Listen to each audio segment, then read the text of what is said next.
The Prime Minister, away from that domestically, he's got quite a busy couple of weeks coming up. He's going to be on and off planes quite a lot.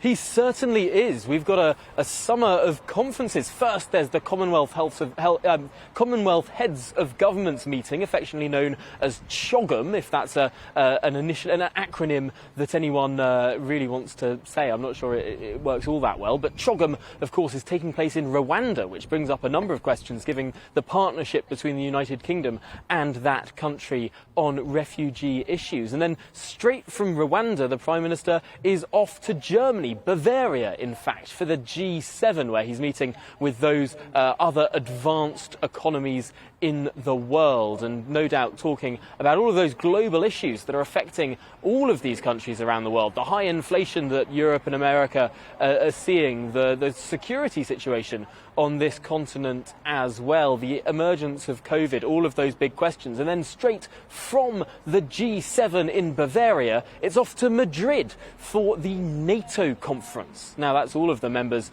of NATO, an organisation that has become so much more relevant in the last few months, which obviously have very pressing security concerns to talk about, and indeed new members to guide through that application process. So a real busy agenda in the next few weeks for the Prime Minister, and a lot on his plate, a lot of global affairs, global politics to take care of, which may well take slightly some of the pressure off this place. On the other hand, Parliament is still sitting throughout all of this, and we know what happened the last time the Prime Minister went away on a significant international visit, when he went to India to drum up that beginning of these trade negotiations we're having with India, which could be a really quite enormously beneficial partnership in the future. India, of course, a country with an enormous economy and enormous population. But while the Prime Minister was away, the cats did play, and we had all of that chaos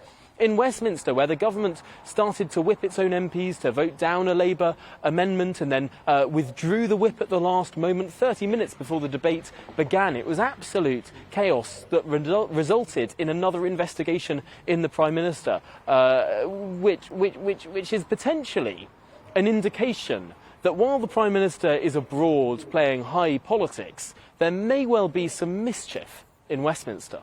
Yeah, not least of all, of course, Tom, because we've got those two by-elections, haven't we, on Thursday in Wakefield and down in Tiverton as well. Could be crucial tests for Boris Johnson. Just before we let you go, though, we've got a little bit of news that the Prime Minister is resting today. In fact, Dominic Raab is technically in charge of the country, isn't he, after the Prime Minister had a minor operation this morning? That's right. The Prime Minister was put under general anaesthetic this morning as he had an operation at 6 a.m. in a London hospital. This was an operation to do with his sinuses. And indeed, he was he was back in Downing Street a few hours later, but is resting, as you rightly say, today. And for around a period of 24 hours, I understand, any major decisions that need to be taken in the government, whether it's an airstrike potentially or some enormous change in policy, some event that may happen, as sometimes these events are sprung upon prime ministers. Operationally, the person who is currently in charge of those big decisions in government is the Deputy Prime Minister, Dominic Raab.